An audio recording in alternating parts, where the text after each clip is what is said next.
მოგესალმებით. Გვინდა გამოვეხმაუროთ ცენტრალური საარჩევნო კომისიის მიერ გუშინ მიღებულ გადაწყვეტილებას. არათუ სამწუხარო, არამედ სავალალოა, როდესაც ეგრეთ წოდებული დამოუკიდებელი ორგანო ცენტრალური საარჩევნო კომისია გახდა ქართული ოცნების PR-შიკის მოშე კლუქარტის მტრობის გამაღვივებელი კამპანიის ხელშემწყობი და წამქეზებელი თავისი გადაწყვეტილებებით.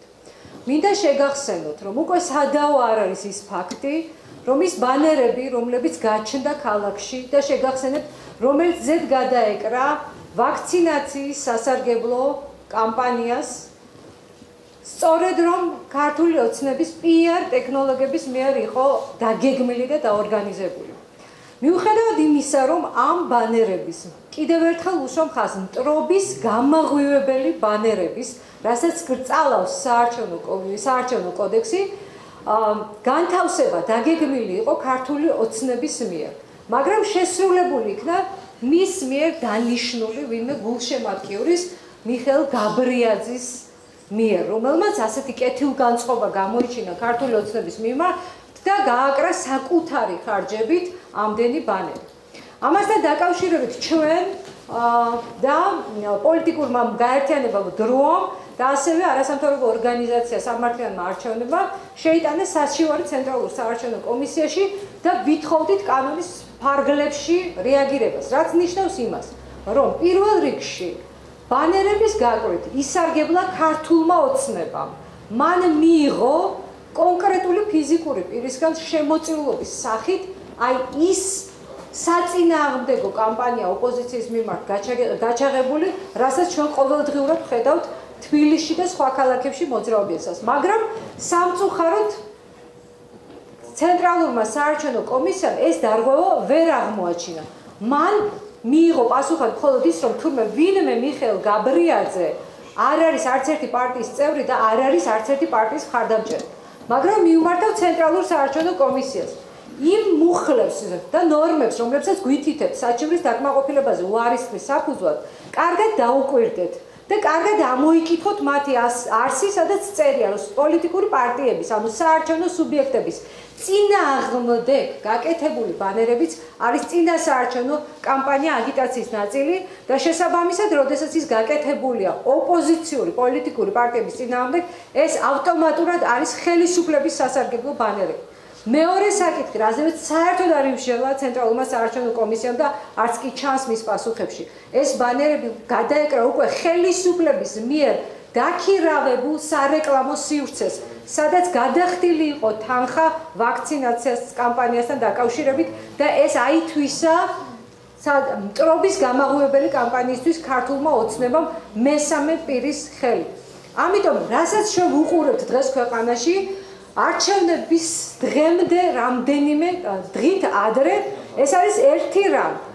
ცენტრალური საარჩევნო კომისია მორჩილად ასრულებს ქართული ოცნების დავალებებს.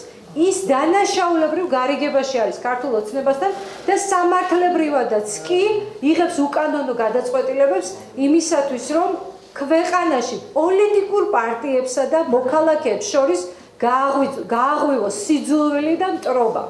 ამიტომ გვაქვს რეალური საფუძველი, ვიფიქროთ, რომ ეს ცენტრალური საარჩევნო კომისია არ შეასრულებს საქართველოს ამომრჩევლის ნებას და რისკის ქვეშ დააყენებს ისევე, როგორც ყველა კანონიერ გადაწყვეტილებას აყენებს არჩევნებამდე. ჩვენი მოწოდება თითოეულ მოქალაქეს მოუწოდებთ, რომ არ მივცეთ ქართულ ოცნებას და მისი დავალებების შემსრულებელ ცენტრალურ საარჩევნო კომისიას გააყალბოს ეს არჩევნები, ამიტომ თითოეული ჩვენგანი მოვიდეთ არჩევნებზე და ვაიძულოთ ხელისუფლება და ქართული ცენტრალური საარჩევნო კომისია, რომ გააფორმოს ჩვენს მიერ გაკეთებული არჩევანი კანონიერად და ასახოს ქართველი ამომრჩევლის ნება სრულად. ჩვენ ეს შეგვწევს 2 ოქტომბერს თვითონ ჩვენგანის მისვლით და თავისუფალი არჩევანის გაკეთებით. დიდი მადლობა. რამდენიმე წუთის წინ აცნებაში გამოაქვეყნეს კიდევ 21-27 სექტემბრის ფარგლებში ახალი რეიტინგები. ამ რეიტინგების მიხედვით, როგორც თვითონ ამბობენ, კალათის რეიტინგი იზრდება და ყველა უბანში აბსოლუტურად ოცნებას 50%-ზე მეტი აქვს. თვითონ ეს რა შევაფასოთ ეს ახალი რეიტინგები? ქართული ოცნება აშკარად მოწყვეტილია რეალობას. რა თქმა უნდა, ყველაზე დიდი რეიტინგი იქნება 2 ოქტომბერს არჩევნების დღეს, მაგრამ თუ იმას ვერ ხედავენ, როგორ ამხელს მედია ქართულ ოცნებას ყველა კანონდარღვევაში და როგორ არის ხალხი გამწარებული იმით, რაც დღეს ხდება ქვეყანაში, ეს მათთვისვეა სამწუხარო, იმიტომ რომ ისინი პოლიტიკურად უკვე დამარცხებული არიან. Ქალტანა, მუშეს სისხლის კამპანიაზეც რომ ვიქრათ, არაერთი დაუსვით ქართული ოცნების წარმომადგენლებთან, მათ თქვეს, რომ კავშირი აქ ქონიათ და რეალურად არსებობს სურათებით და ამ სცენარის არიდებას მაქსიმალურად ცდილობენ და ამბობენ, რომ ეს ცრუ ინფორმაციაა, როგორ შეაფასებით. ერთ კითხვა შეგავერთი, ანუ თუ გაგიკვირდათ ეს პასუხი და რას ნიშნავს, რომ მედიის წინააღმდეგ კიდევ ამ რაღაცებს აკეთებდა და პირველ რიგში მინდა გითხრათ, რომ ეს კამპანია არ დაწყებულა ამ არჩევნებზე მხოლოდ. შეგახსენებთ 2018 წლის საპრეზიდენტო არჩევნების კამპანიას, როდესაც ქართულ ოცნებას ხოლმე უკიდურესად კრიზისული მდგომარეობა და მეორე ტურში დასჭირდა გაძლიერებული კამპანიის წარმოება, მან აირჩია ზიზღის კამპანია და ამ ზიზღის კამპანიით გადაწყვიტეს, რომ იმუშავებდნენ. ამ შემთხვევაშიც ნათელია, მათ აირჩიეს ისევ ზიზღის კამპანია, რომლითაც ისინი ბეწვის ხიდზე გადიან დაპირისპირების, იმიტომ რომ ის, რასაც ისინი აკეთებენ დღეს, ეს არის მხოლოდ და მხოლოდ ის, რომ გააღვივონ დაპირისპირება ამ ქვეყნის მოქალაქეებს შორის. თავისთავად ისინი ყოველთვის უარყოფენ, ქართული ოცნება ყოველთვის უარყოფს საკუთარ სამართალდარღვევას და კანონდარღვევას. Ai, რაზე უნდა გავაკეთოთ კომენტარი, როდესაც საქართველოს უსაფრთხოების, სახელმწიფო უსაფრთხოების სამსახური გამოდის და საერთოდ ვერ ხედავს საკუთარ კავშირს იმ სკანდალის მერე, როდესაც მისი უწყებიდან ასეთმა ინფორმაციამ გამოჟონა. ამიტომ დღეს ქართული ოცნება არის სირაქლემას პოზიციაში, თითქოს მას არაფერი არ ეხება, ისე უმისოდ ხელისუფლებაში მყოფი პარტიის გარეშე ინგრევა ქვეყანა და თვითონ არაფერ შუაში არ არიან. ამიტომ რა თქმა უნდა, ჩვენ არ ველოდებით ქართული ოცნებისგან, არათუ ქართული ოცნებისგან, არამედ მისი ნებისმიერ წევრისგან იოტისოდენა გონივრულობას და თუნდაც იმის აღიარებას, რომ რაღაც შეცდომებს მაინც უშვებს. გიკვირთ მსგავსი ფაქტი კიდევ ერთხელ. არა, არ მიკვირს. ქართული ოცნებისგან მე არაფერი არ განსხვავდება. კი ბატონო. მარინა კარგურანდმა ამერიკის ხმასთან ინტერვიუში აღნიშნა, რომ თუ ევტო აღიარებს არჩევნების შედეგებს, პოლიტიკოსების ასე უნდა მოიხსნიან და რას პროფესორთან დაკავშირებით და როგორ შეაფასებთ ამ განცხადებას? პირველ რიგში ეს არის გამოვლენა იმის, რომ საქართველოში არსებული არჩევნები არის ძალიან დიდი ინტერესის საგანი მსოფლიოსთვის და ჩვენ უნდა გავიაროთ, მე ეჭვმეპარება რომ ეს ქართული ოცნება მოახერხოს, მაგრამ ჩვენ უნდა გავიაროთ ეს ტესტი. ჩვენთვის იმედის მომცემია ის, რომ ეუთომ ძალიან ბევრი დამკვირვებელი გამოაგზავნა არჩევნებზე და დარწმუნებული ვართ ყველა სუბიექტთან, რომელიც ამ არჩევნებს აკვირდება, არასამთავრობო ორგანიზაციები, პოლიტიკური პარტიები, კონსულტაციის შემდეგ ეუთო დადებს ნამდვილ დასკვნას. დარწმუნებული ვარ და შესაბამისად აისახება რეალური სურათი, რაც ადგილი ექნება 2 ოქტომბერს. აი რა ის და ინდიის ექსპერტების განცხადებაზე იკითხავ, სადაც ისინი ორივე მხარეს ამ ოპოზიციას და მართლმორწმუნეებს მოუწოდებენ, რომ არჩევნებში კეთილსინდისერად მიიღონ მონაწილეობა. რამდენად კეთილსინდისერად წარიმართა ზოგადად საარჩევნო კამპანია და რა მოლოდინები გაქვთ თუ არჩევნების დღეს? ჩემი პასუხი ამასთან დაკავშირებით არის ერთი რამ. დღეს რასაც ვატარებ ბრიფინგს. ჩვენ ოპოზიციურ პარტიებს სიძულვის კამპანია არ დაგვიწყია. ჩვენ ვცდილობთ ყველა ასეთ დარღვევაზე მოვახდინოთ სამართლებრივი რეაგირება. ამიტომ ჩვენ კეთილსინდისერად მოქმედებთ ამ არჩევნებში. ჩვენი მხარდამჭერები არიან ფიზიკურად დაზარალებულები ქართული ოცნების მხარდამჭერების მხრიდან. ამიტომ ვფიქრობ, რომ ამ ნაწილში ჩვენი კეთილსინდისიერება ოპოზიციური პოლიტიკური პარტიების სრულად ნათელია. გამოეხმაურა ბოდიში დავსვამ ერთ კითხვას და მიხეილ სააკაშვილის ქვეყანაში ჩამოსვლას, რომელმაც აღნიშნა, რომ გასაგებია რომ მიხეილ სააკაშვილს უნდა რომ სამშობლოში დაბრუნდეს, თუმცა პოლიტიკურად ახლა მისი ჩამოსვლა გამართლებული არ არის. ვინ გამოეხმაურა? ბიოლოგ პროგრამი. გამოეხმაურა, რომელმაც ასევე აღნიშნა, რომ ამას მოყვება გარკვეული პოლიტიკური კრიზისი, რაშიც მონაწილეობა ევროკავშირს უკვე აღარ სურს და აღარც ამის რესურსი აქვს. აი ამასთან დაკავშირებით შევაწყო.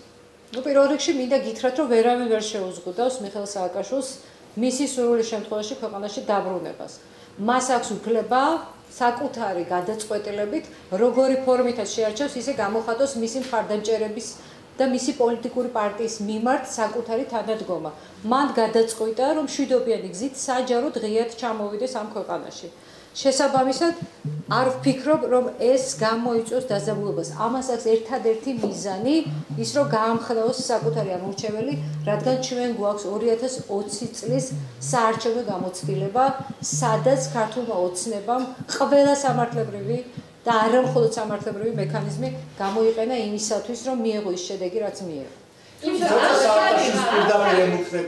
მართველი გუნდი რომ როგორც კი შემოა ის ჩაჯდება ციხეში. აი ამ რამდენად სცენარი როგორ განვითარდება? ვინმე მე არ ვიცი სცენარი როგორ განვითარდება, ძალიან რთულია ქართული ოცნების ქმედებების პროგნოზირება. ვინმეს გაუკვირდა ის რომ ღარიბაშვილი ადამიანების დაპატიმრებით დაიმუქრებოდა, მაგრამ ერთ რამეს შეგახსენებთ ყველას. საქართველოს მართლმსაჯულებასთან დაკავშირებით და იმასთან დაკავშირებით რომ ქვეყანაში სასამართლო სისტემა დამოუკიდებელი არ არის, კითხვები უკვე აღარ არსებობს არსად სოფლიოში. შესაბამისად, ქართულ ოცნებას თუ ის მიიღებს გადაწყვეტილებას მიხეილ სააკაშვილის დაპატიმრებასთან დაკავშირებით მოუწევს პასუხის გაცემა, არის თუ არა ეს პოლიტიკური დევნა მიხეილ სააკაშვილის და დამერწმუნდით, რომ ის ვერ გასცემს ამ შეკითხვებზე.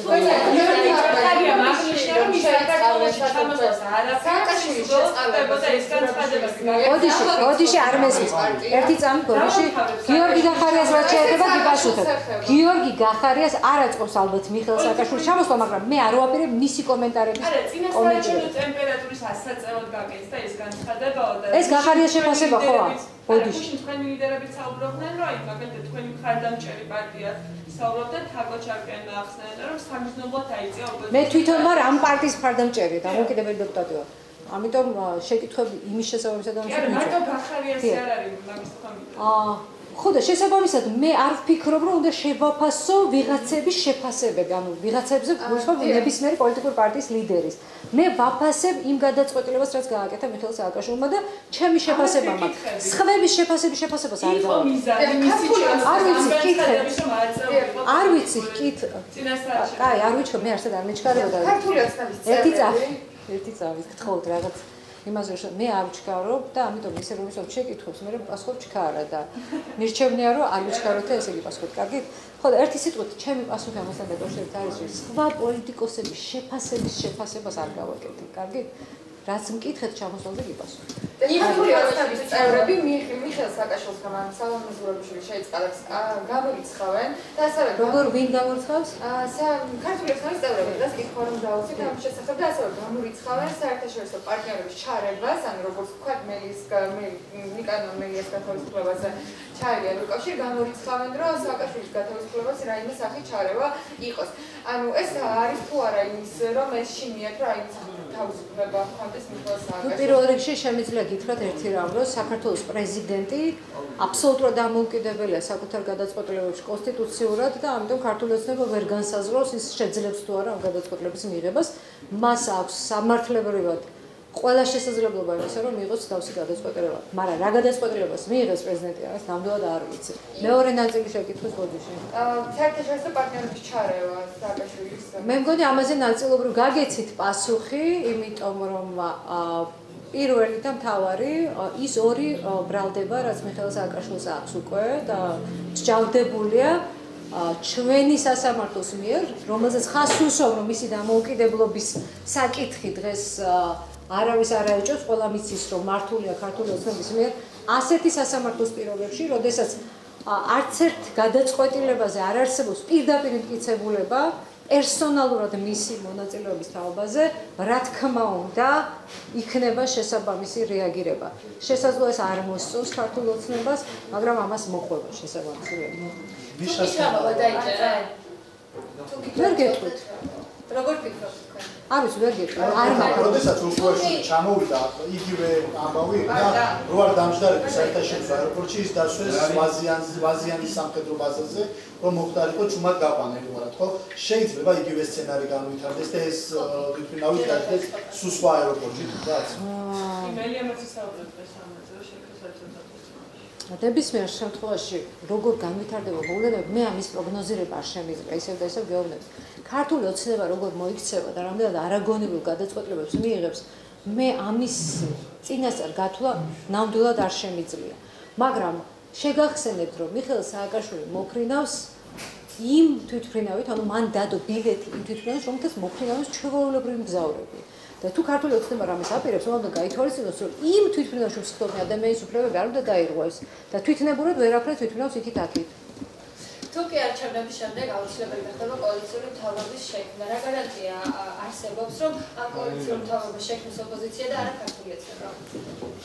ამის გარანტია, რა თქმა უნდა, არავითარი არ არსებობს, ეს დამოკიდებული არჩევნების შედეგებზე. უბრალოდ ჩვენ ვართ დარწმუნებული, რომ ოპოზიცია გაიგონოს. ამ შემთხვევაში არ აქვს. არა, თქვენს აბსტრაქტულ შეკითხვას ვართ ამ შემთხვევაში. კაი, კი დაიწყე.